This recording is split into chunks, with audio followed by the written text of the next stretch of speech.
சல்மா, அதிமுகவுக்கான சவால் ஒரு பக்கம் சொல்லப்படுகிறது. திமுக இன்டாக்ட் கூட்டணி அப்படின்னாலும் திமுக மீதான விமர்சனங்களை தொடர்ந்து அதிமுக தரப்பில் வச்சுக்கிட்டே இருக்காங்க. இன்னைக்கு காலையில் கூட இபிஎஸ் வந்து ஒரு வர்த்தக சங்க மாநாட்டில் பேசினால் கூட வணிகர்களுக்கு பாதுகாப்பு இல்லை அப்படின்னு சட்டம் ஒழுங்கை டச் பண்ணி தொடங்கி நிறைய அவர் வந்து விமர்சனங்களை கொடுத்த வாக்குறுதியை நிறைவேற்றலை இப்படின்னு வைக்கிற விமர்சனங்கள் இருக்குல்ல. பல முனையிலிருந்து திமுக கூட்டணி நோக்கி வருகிற இந்த விமர்சனங்களை கூட்டணியாக என்ன வியூகம் வச்சு பார்க்குறீங்க? அதை எப்படி எதிர்கொள்ள போகிறீங்க? முதல்ல எங்களுடைய கூட்டணி அப்படிங்கிறது வந்து கொள்கை சார்ந்து உருவான ஒரு கூட்டணி. அதில் வந்து நட்டா மாதிரி ஆட்கள் வந்து பிரிஞ்சு இந்த கூட்டணி வெளியில் வரும் அப்படின்னு எதிர்பார்க்குறதே ரொம்ப அபத்தமான ஒரு விஷயமா நான் பார்க்குறேன்.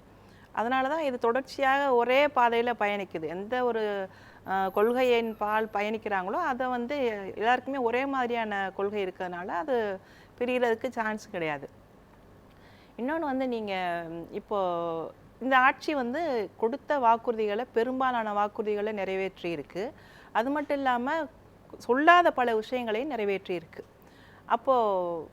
இப்போது ஒரு எதிர்க்கட்சியாக இருக்கக்கூடியவங்க எப்படி விமர்சனம் பண்ணணும்னு நினைப்பாங்க அப்படின்னா, ஏதாவது விமர்சனத்தின் வழியாக தான் ஒரு ஆட்சி ஆளுங்கட்சியை வந்து நீங்கள் விமர்சனம் பண்ண முடியும் அல்லது குறை கூற முடியும்.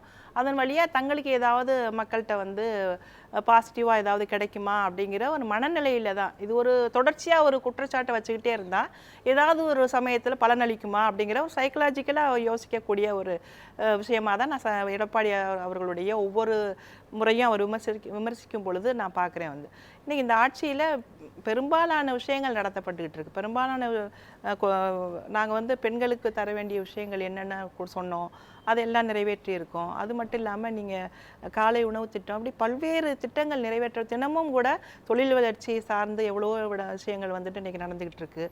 வெளிநாட்டு முதலீடுகள் ஈர்க்கப்பட்டிருக்கு. நம்ம வந்து ஒன்றுண்டா சொல்ல முடியாது. ஆனால் அப்படிப்பட்ட ஒரு சூழ்நிலையில் விமர்சனம் அப்படிங்கிறது எதனாலன்னா நம்ம வந்து திமுக மக்கள் வந்து யாரும் குறை சொல்கிறது இல்லை அப்படிங்கிறப்போ நம்ம ஏதாவது சொல்லலாமா அப்படிங்கிற ஒரு முன்முடிவோடு அவர் செயல்படுறாரு. ஆனால் அது எதிர்கட்சிகள் வந்து மக்கள் சொல்ற விமர்சனங்கள்ங்கிறது நமக்கு இப்போதைக்கு அதை சர்வே பண்ண முடியாது. அது ஓட்டா வரும்பொழுதுதான் நமக்கு தெரியும் அவங்களோட ரியாக்ஷன் என்னன்னு. எதிர்கட்சிகள் வழக்கமா இந்த விமர்சனங்களை வைக்கத்தானே செய்வாங்க. ஆமா, அதான் அதனால் அவர் வந்து அதை எதிர்கட்சியாக இருந்தால் இதை தான் செய்யணும் அப்படிங்கிறதுக்காக சொல்கிறாரே ஒழிய அவருக்கு வந்து வலுவாக முன்வைக்கிறதுக்கு எந்த விஷயங்களும் இல்லை அப்படிங்கிறது தான் உண்மை. நீங்கள் வந்து எதன் அடிப்படையில் அவர் சொல்கிறார்? இன்றைக்கி வந்து அவங்களுடைய கூட்டணி உருவாக்கப்பட்டிருக்கு. எவ்வளவு அதாவது திராவிட இயக்கங்களை அழிப்போம் அப்படின்னு சொன்ன பாஜகவோட தான் இன்றைக்கி அவங்க அந்த கூட்டணியை உருவாக்குறாங்க. நீங்கள் வந்து இன்னைக்கு வரைக்கும் பாஜகவுடைய மக்கள் விரோதமான திட்டங்கள் இன்றைக்கி தமிழ்நாட்டுக்கு வந்து புதிய கல்விக் கொள்கை வந்து திணிக்கப்படுது, மும்மொழி கொள்கை கொண்டு வரப்படுது, அப்புறம் நமக்கு வர வேண்டிய கல்வி நிதி மறுக்கப்படுது. அப்புறம் நீங்கள் வந்து ஒவ்வொரு விஷயங்களும் பார்த்தோன்னா எதெல்லாம் வந்து மக்கள் விரோத விஷயங்கள் நடக்குதோ அதுக்கெல்லாம் வந்து நீங்கள் வந்து எந்த விதமான விமர்சனங்களும் வைக்க மாட்டீங்க. ஆனால் அவங்களோட கூட்டணி போவீங்க. ஆனால் எதுவுமே மக்களுக்கு விரோதமாக எந்த விஷயமும் செய்யாம மக்களுக்காக பல்வேறு பணிகளை செய்யக்கூடிய திமுகவை விமர்சனம் பண்ணுவீங்க. இது என்ன லாஜிக்? இப்ப உங்க மேல ஒரு கேள்வி வரும்ல, அதாவது நீங்க தான் வந்து நீட் வாக்குறுதியை கொடுத்தீங்க. இன்றைக்கு வந்து சுகாதாரத்துறை அமைச்சர் பேசும்பொழுது அவர் குறிப்பிடுகிறார், இது நீட் விஷயத்துல வந்து அதாவது எதிர்கட்சி தலைவர் வந்து பாஜக கிட்ட பேசணும், இதற்கு வந்து எங்க கூட நிக்கணும், இதற்காக பேசணும் அப்படின்றது ஒரு கோரிக்கை வைக்கிறார்.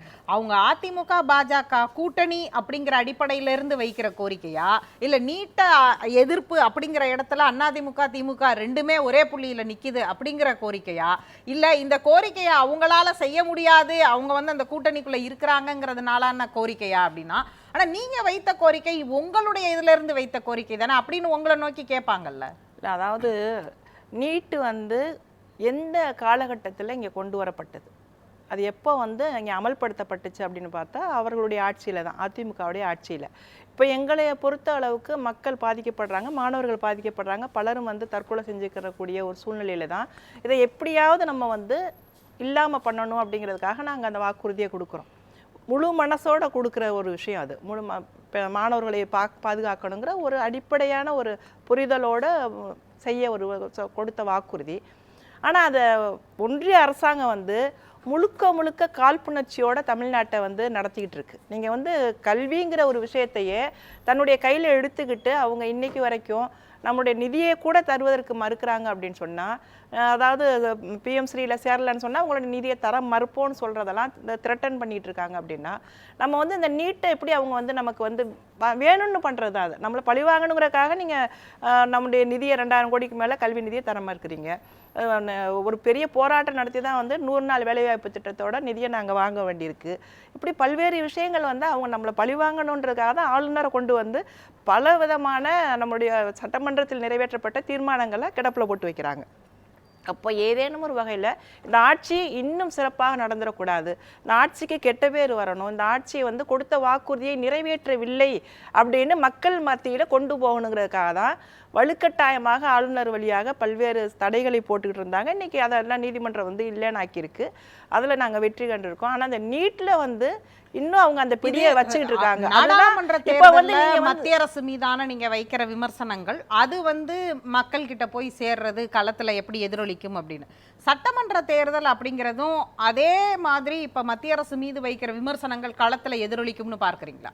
இல்ல, நீங்க வந்து மக்களுக்கு விரோதமாக இங்கே ஆட்சியை நடத்தி கொண்டிருக்கக்கூடிய ஒன்றிய அரசாங்கம், அந்த அரசாங்கத்தோடு இங்கே கூட்டணி வைத்திருக்கக்கூடிய ஒரு திராவிட இயக்க கட்சி அப்படி பார்க்கலாம். வந்து யாரெல்லாம் வந்து திராவிட முன்னேற்ற கழகத்தை பழிவாங்கணுங்கிறதுக்காக மக்கள் விரோதமான ஒரு ஆட்சியை அவங்க இங்கே வந்து மக்களுக்கு திணிக்கிறாங்களோ, பல்வேறு விஷயங்களை கொண்டு வர்றாங்களோ, அதற்கு எந்த விதத்துலையும் வாய் திறக்காத ஒரு அதிமுக அப்போ வந்து அவங்களோட கூட்டணி வைக்கிறப்போ நீங்கள் வந்து அவங்களோட நீங்கள் துணை போறீங்க தானே. அந்த அவங்க என்னென்ன பாதகங்கள் தமிழ்நாட்டுக்கு பண்ணுறாங்களோ தமிழ்நாட்டு மக்களுக்கு பண்ணுறாங்க. அவங்க என்ன திமுகவுக்கு பண்ணலையே, தமிழ்நாட்டு மக்களுக்கும் நம்முடைய கல்விக் கொள்கைக்கும் அவங்க பண்ணிட்டு இருக்காங்கங்கிறப்போ அதை நம்ம வந்து அவங்களுக்கு ஆதரவாக இருக்கக்கூடிய அதிமுக அப்போ அவங்க 2 பேரும் இணையும் பொழுது மக்கள் இயல்பாகவே புரிஞ்சுக்குவாங்க யார் நமக்கு விரோதி, யாரை நம்ம நம்பக்கூடாதுங்கிறத மக்கள் புரிஞ்சுக்குவாங்க. ஏன்னா தொடர்ச்சியாக நாங்கள் மக்கள் போராட்டங்களை நாங்கள் களத்தில் நின்று நடத்தியிருக்கோம், மக்களுக்கான பல்வேறு விஷயங்களை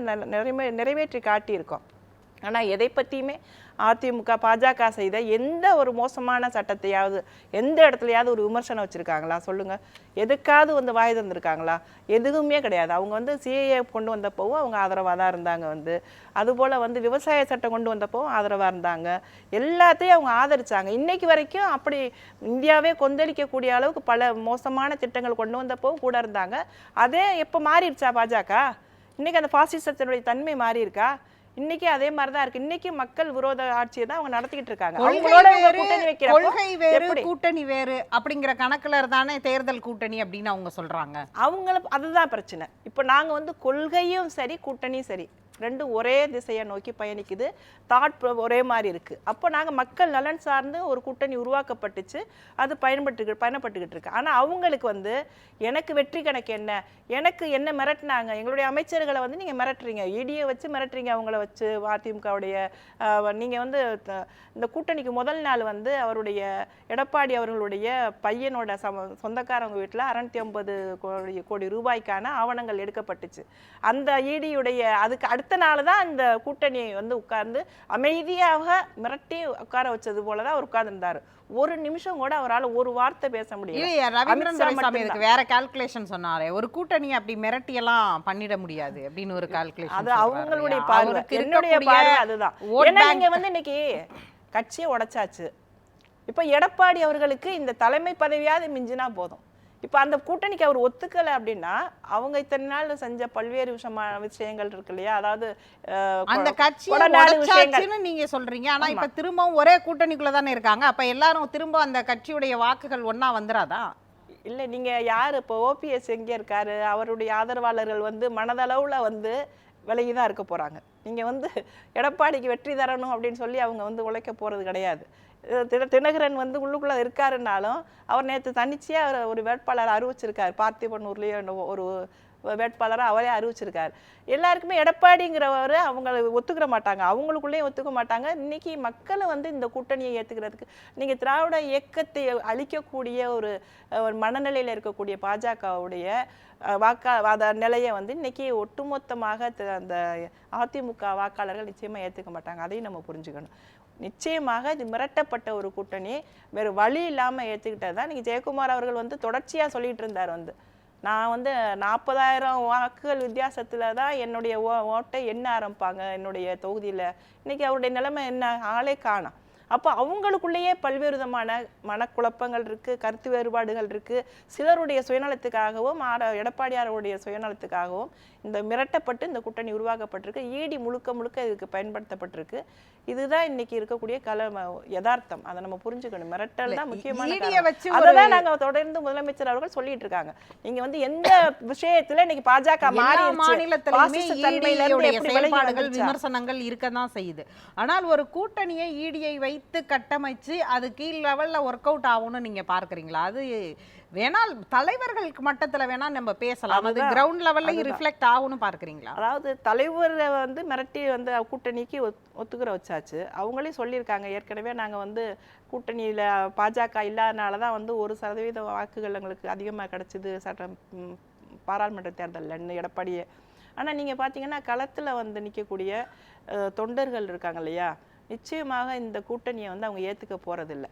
தொடர்ச்சியாக நான் பார்த்துட்டு தான் இருக்கேன். வந்து என்ன இருந்தாலும் அவங்களுக்கு திமுக அதிமுக ரெண்டும் வந்து ஒரு பிரிக்க முடியாத ஏதோ ஒரு விதத்தில் அவங்களுக்கு மனநிலையில் வந்து நம்ம இயக்கங்கள் அப்படிங்கிற ஒரு மனநிலை இருக்குது.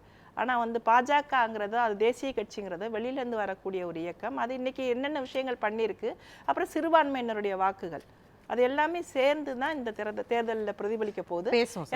200 தொகுதிக்கு மேலே நாங்கள் வெற்றி பெறுவதற்கான வாய்ப்புகள் உண்டு. பேசுவோம்.